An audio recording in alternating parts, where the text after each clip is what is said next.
राधे राधे। श्री हरिदास, श्री कुंज बिहारी, कैसे हैं आप सभी लोग। आई होप कान्हा जी की कृपा से आप सभी लोग अच्छे होंगे और स्वस्थ होंगे। बोले शनि महाराज की जय हो। शनिवार के दिन शनिवार के पूजन अर्चन करने से, व्रत की कथा को श्रवण करने से, वाचने से, सुनने मात्र से ही हमारे ग्रह के रोग शोक नष्ट हो जाते हैं। हमें सुख शांति वैभव लक्ष्मी की प्राप्ति होती है और शनि महाराज की कृपा प्राप्त होती है। शनिवार के दिन पीपल के जड़ का पूजन किया जाता है। पीपल के जड़ में जल दिया जाता है, दीपक प्रज्वलित किया जाता है। शनिवार में शनिदेव का पूजन करने से हमारे पर किसी प्रकार की कोई बाधाएं या साढ़े साती ढैया नहीं लगती है। शनिवार का व्रत और कथा सुनने मात्र से ही हमारे जितने रोग और शोक होते हैं नष्ट हो जाते हैं और किसी प्रकार की कोई बाधा नहीं आती है। शनिवार को शनिवार की कथा अवश्य पढ़नी चाहिए। न्याय के देवता कहा जाता है शनिवार को। शनिदेव जी का जो नाम है, न्याय के देवता ही कहे जाते हैं। इन्हें भोलेनाथ ने न्याय के देवता, ये देवताओं को भी न्याय देते हैं और इंसानों को भी न्याय देते हैं। ये देवताओं का भी जो पूजन करते हैं, जो भी व्यक्ति देवताओं को भी पाप, और जिन्होंने किसी प्रकार का कोई पाप किया हो या फिर किसी प्रकार का कोई पुण्य करा हो, तो न्याय का यही प्रतीक माने जाते हैं न्याय के देवता शनिदेव। शनिदेव की कथा को व्रत भी किया जाता है और कथा भी श्रवण की जाती है। एक समय स्वर्गलोक में सबसे बड़ा कौन, सबसे बड़ा कौन, इस प्रश्न पर 9 ग्रहों में वाद विवाद छिड़ गया और विवाद इतना बढ़ गया कि इतना बढ़ने के पश्चात भयंकर युद्ध की स्थिति बन गई। निर्णय के लिए सभी देवता देवराज इंद्र के पास जा पहुंचते हैं और बोलते हैं कि हे देवराज इंद्र, आपको निर्णय करना ही होगा कि हम सब में से बड़ा कौन है और कौन सा बड़ा नहीं है। देवताओं का प्रश्न सुनकर स्वयं देवराज इंद्र भी उलझन में पड़ गए थे। तब देवराज इंद्र बोलते हैं कि मैं इस प्रश्न का उत्तर देने में स्वयं असमर्थ हूँ। हम सभी पृथ्वीलोक में उज्जैन नगरी में राजा विक्रमादित्य रहते हैं, उन्हीं के पास चलते हैं। तब समस्त देवताओं को लेकर देवराज इंद्र सभी ग्रहों के देवता उज्जैन की नगरी में राजा विक्रमादित्य के महल में पहुंच जाते हैं और पहुंचकर जब देवताओं ने उनसे राजा आदित्य से अपना प्रश्न पूछा, तो राजा भी स्वयं कुछ देर के लिए परेशान हो उठे, क्योंकि सभी देवता अपनी अपनी शक्तियों के कारण महान थे। किसी को भी छोटा कह देना और किसी को बड़ा कह देना, उन्हें क्रोध के प्रसिद्ध उनको भयंकर हानि पहुंच सकती थी। उन्होंने सोचा किसी प्रकार से इसका विचार विमर्श किया जाए, तब बताया जाए कि कौन बड़ा है कौन छोटा है। ऐसे कह देने से हर किसी देवताओं को कष्ट हो सकता है और भयंकर हानि पहुंच सकती है। अचानक राजा विक्रमादित्य को एक उपाय सूझता है और उन्होंने विभिन्न धातुओं को, जैसे कि स्वर्ण, रजत, चांदी, कांसा, ताम्र, तांबा, सीसा, रंगा, जस्ता, अभ्रक और लोहे के 9 आसन बनवा दिए। और धातुओं के अभ्रक जितने भी धातु थे, लोहे के जितने भी धातु थे, 9 तरह के धातु बनवाए और उनको उन्हीं गुणों के अनुसार सभी आसनों को एक दूसरे के पीछे रखकर उन्हें देवताओं को अपने अपने आसन पर बैठने को कहा गया कि आप सभी लोग अपने अपने आसन पर बैठ जाइए। तब देवताओं को बैठने के बाद राजा विक्रमादित्य ने कहा कि आपका निर्णय तो स्वयं ही हो गया है। जो सबसे पहले सिंहासन पर विराजमान है वही सबसे बड़ा है। तब राजा विक्रमादित्य के निर्णय को सुनकर शनि देवता ने सबसे पीछे आसन पर बैठने के कारण अपने को छोटा जानकर क्रोधित होकर कहा कि राजा विक्रमादित्य, तुमने मुझे सबसे पीछे बिठाकर मेरा अपमान किया है और तुम मेरी शक्तियों से परिचित नहीं हो। मैं तुम्हारा सर्वनाश कर दूंगा। शनिदेव ने कहा कि सूर्य एक राशि पर 1 महीने होता है, चंद्रमा सवा 2 महीने होता है, मंगल 1.5 महीने, बुध और शुक्र 1 महीने, बृहस्पति 13 महीने रहते हैं। लेकिन मैं जब किसी भी राशि पर कोप करता हूँ तो 7.5 वर्ष, ताकि उनकी 7.5 ढैया लग जाती है। जिसे कहा जाता है कि मैं 7.5 तक रहता हूँ, 7.5 तक रहता हूँ। बड़े बड़े देवताओं को भी मैंने अपने प्रकोप से पीड़ित किया है। राम जी को तो स्वयं 7.5 के कारण ही वन में जाकर रहना पड़ा था, और रावण को 7.5 के कारण ही युद्ध में मृत्यु का शिकार बनना पड़ा था। राजा, अब तू मेरे प्रकोप से नहीं बच सकता है। इसके बाद अन्य ग्रहों के देवता तो प्रसन्नता के साथ अपने अपने घर को चले गए और अपने अपने स्थान को लौट जाते हैं, परंतु शनिदेव बड़े क्रोध के साथ वहां से विदा हुए थे। तब राजा विक्रमादित्य पहले की तरह ही न्याय करते रहे। उन्होंने देखा कि उनके राज्य के सभी स्त्री पुरुष बहुत आनंद से जीवन यापन कर रहे हैं। कुछ दिन ऐसे ही बीत गए थे। इधर उधर खूब अच्छी से आनंद पूर्वक सभी उनकी प्रजा रहा करती। उधर शनि देवता अपने अपमान को भूल ही नहीं पा रहे थे। उन्होंने सोचा कि राजा विक्रमादित्य से बदला लेने के लिए एक दिन शनि देव ने घोड़े के व्यापारी का रूप धारण कर लिया और बहुत से घोड़ों के साथ उज्जैन की नगरी में जा पहुंचते हैं। तब राजा विक्रमादित्य ने राज्य में किसी घोड़े के व्यापारी के आने का समाचार सुना, तो अपने अश्वपाल को कुछ घोड़े खरीदने के लिए भेज देते हैं। घोड़े बहुत कीमती थे।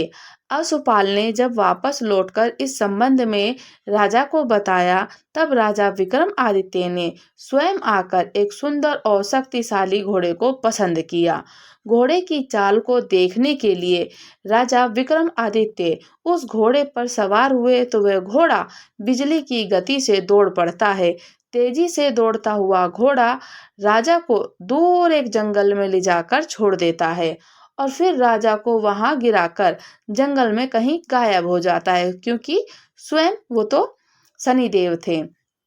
तब राजा अपने नगर को लौटने के लिए जंगल में भटकने लगता है, लेकिन उन्होंने लौटने का कोई रास्ता ही नहीं मिलता है। राजा विक्रमादित्य को जब कोई रास्ता नहीं मिलता तो राजा को भूख प्यास लग जाती है। बहुत घूमने पर उसे एक चरवाहा मिलता है और राजा ने उससे पानी मांगा। पानी पीकर राजा ने उस चरवाहे को अपनी अंगूठी दान में दे दी। फिर उससे रास्ता पूछकर वे उस जंगल से निकलकर पास के नगर में जा पहुंचते हैं। राजा ने एक सेठ की दुकान देखी और वहां बैठकर कुछ देर तक आराम किया। उस सेठ ने राजा से बातचीत की तो राजा ने उनसे बताया कि मैं उज्जैन नगरी से आया हूँ। राजा के कुछ देर दुकान पर बैठने से सेठ जी की बहुत बिक्री हो गई। तब सेठ जी ने राजा को बहुत भाग्यवान समझा और खुश होकर उसे अपने घर भोजन के लिए ले गए। तब सेठ के घर में सोने का एक हार खूंटी पर लटका हुआ था। राजा को उस कमरे में छोड़कर सेठ कुछ देर के लिए बाहर गया। तभी एक आश्चर्यजनक घटना घटती है। राजा के देखते ही देखते सोने का हार उस खूंटी को वो स्वयं खूंटी निगल जाती है। सेठ ने अपने कमरे में लौटकर हार को गायब देखा तो चोरी का संदेह राजा पर ही किया, क्योंकि उस कमरे में राजा अकेले ही बैठा था। सेठ ने अपने नौकर से कहा कि इस परदेशी को रस्सियों से बांधकर नगर के राजा के पास ले चलो। राजा है विक्रमादित्य से हार के बारे में पूछते हैं। उसने बताया कि उसके देखते ही देखते खूंटी ने हार को स्वयं निगल लिया था। इस पर राजा ने क्रोधित होकर चोरी करने के अपराध में विक्रमादित्य के हाथ पांव काटने का आदेश दे दिया। राजा विक्रमादित्य के हाथ पांव काटकर उसे नगर के सड़क पर छोड़ दिया गया। कुछ दिनों के बाद एक तेली उसे उठाकर अपने घर ले गया और अपने कोहलों पर बैठा दिया और कहा कि राजा आवाज देकर बैलों को हाँकते रहता था। इस तरह तेली का बेल चलता रहता और राजा को भोजन मिलता रहता। शनि के प्रकोप से 7.5 पूरी होने पर वर्षा ऋतु आरंभ हो जाती है। तब राजा विक्रमादित्य एक रात मेघ मल्हार गा रहे थे। तभी नगर के राजा की लड़की राजकुमारी मोहिनी रथ पर सवार होकर उस तेली के घर के पास से गुजर रही थी। उसने मेघ मल्हार सुना तो उसे बहुत अच्छा लगा और दासी को भेजकर गाने वाले को बुला लाने को कहा। दासी ने लौटकर राजकुमारी को अपंग राजा के बारे में सब कुछ बता दिया। तब राजकुमारी उसके मेघ मल्हार से बहुत मोहित हो गई थी। उसने सब कुछ जानकर भी अपंग राजा से विवाह करने का निश्चय कर लिया। तब राजकुमारी ने अपने माता पिता से ये बात कही कि वह हैरान रह गए। रानी ने मोहिनी को बहुत समझाया कि बेटी, तेरे भाग्य में तो किसी राजा की रानी होना लिखा है, फिर तू उस अपंग से विवाह करके अपने पांव पर ही कुल्हाड़ी क्यों मार रही है।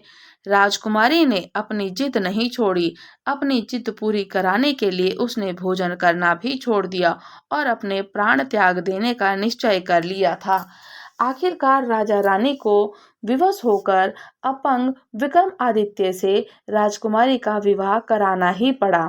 विवाह के बाद राजा विक्रमादित्य और राजकुमारी तेली के घर में रहने लगे।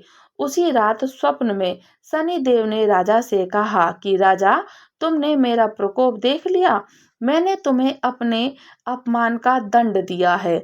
तो राजा ने शनिदेव से क्षमा करने को कहा और प्रार्थना करी कि हे शनिदेव, आपने जितना दुख मुझे दिया है अन्य किसी को ना देना, कोई सहने में असमर्थ नहीं होगा।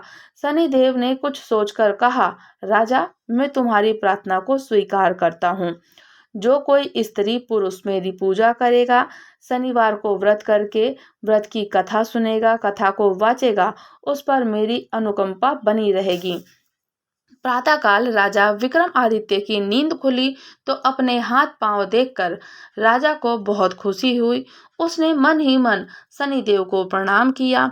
राजकुमारी भी राजा के हाथ पांव सही सलामत को देखकर आश्चर्य में डूब जाती है।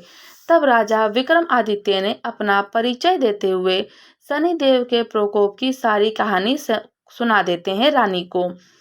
तो सेठ को जब इस बात का पता चलता है तो दौड़ता हुआ तेली के घर पहुंचा और राजा के चरणों में गिरकर क्षमा मांगने लगा। राजा ने उसे क्षमा कर दिया, क्योंकि ये सब तो शनिदेव के प्रकोप के कारण ही हुआ था। सेठ राजा को अपने घर ले गया, उसे भोजन कराया। भोजन कराते समय वहां एक आश्चर्यजनक घटना घटती है। सबको देखते ही देखते उस खूंटी ने वह हार स्वयं ही उगल दिया था। सेठ जी ने अपनी बेटी का विवाह भी उस राजा विक्रमादित्य से कर दिया और बहुत सा स्वर्ण आभूषण धन देकर विदा कर दिया। जब राजा विक्रमादित्य राजकुमारी मोहिनी और सेठ की बेटी के साथ उज्जैन नगरी पहुंचे तो नगर वासियों ने हर्ष से उनका खूब स्वागत करा और अगले दिन राजा विक्रमादित्य ने पूरे राज्य में घोषणा कराई कि शनिदेव सब देवताओं में सर्वश्रेष्ठ हैं, न्याय के देवता हैं। प्रत्येक स्त्री पुरुष शनिवार को उनका व्रत करे और कथा अवश्य ही सुने। राजा विक्रमादित्य की घोषणा से शनिदेव जी बहुत प्रसन्न हुए और शनिवार का व्रत करने और व्रत की कथा को सुनने के कारण सभी लोगों की मनोकामनाएं पूर्ण हुई और शनिदेव की अनुकंपा से पूरी होने लगती हैं। सभी लोग आनंद पूर्वक रहने लगते हैं। तो बोलिए शनिदेव महाराज की जय हो। जो भी शनिदेव महाराज ने राजा विक्रमादित्य के साथ किया, उन पर अपनी कृपा बनाई, तो इसी प्रकार से सभी पर अपनी कृपा बनाए और शनिदेव महाराज किसी प्रकार का किसी को कोई कष्ट ना दें। उनका व्रत को कथा को अवश्य पढ़ें। पीपल में जल अवश्य समर्पित करें। पीपल में शनिवार के दिन एक सरसों के तेल का दीपक प्रज्वलित करें। शनिदेव को सरसों का तेल चढ़ता है, उड़द की दाल चढ़ती है और फल फूल चढ़ते हैं। उनको लाल फूल बिल्कुल भी प्रिय नहीं है, तो उनको लाल फूल ना चढ़ाएं। शनिदेव को आप पीला फूल चढ़ा सकते हैं और शनिदेव का पूजन करें। उनको जब भी पूजन करें, आप उन पे तेल समर्पित करें तो हमेशा आपका ध्यान उनके चरणों पर होना चाहिए। उनकी आंखों में एक दृष्टि कभी नहीं डालनी चाहिए शनिदेव की। कहा जाता है कि शनिदेव जिस पर अपनी दृष्टि डाल देते हैं तो वक्र दृष्टि जब पड़ती है तो उसको 7.5 ढैया लग जाती है। तो जब भी आप शनिदेव का पूजन करें या शनिदेव जी को तिल समर्पित करें तो हमेशा आपके नेत्र उनके श्री चरणों पर होने चाहिए और शनिदेव की कृपा प्राप्त होती है। शनिदेव की कृपा से हमारे 9 ग्रह शांत होते हैं, सभी देवता जितने रोग होते हैं, ग्रह होते हैं, शोक होते हैं और हमारे कष्ट निवारण होते हैं और उनकी कृपा प्राप्त होती है। राजा विक्रमादित्य को जिस प्रकार से शनिदेव ने कष्ट दिया ऐसे किसी को कष्ट न दे और जैसे उन पर कृपा करी ऐसे ही सभी पर कृपा करें। तो बोले शनि महाराज की जय हो। अगर आप लोग हमारे चैनल पर नए हैं तो चैनल को लाइक शेयर सब्सक्राइब करना बिल्कुल ना भूलें और मुझे कमेंट्स करके जरूर बताइएगा क्या आप लोग भी शनिवार के दिन पीपल की पूजन अवश्य करते हैं। राधे राधे। श्री हरिदास श्री कुंज बिहारी।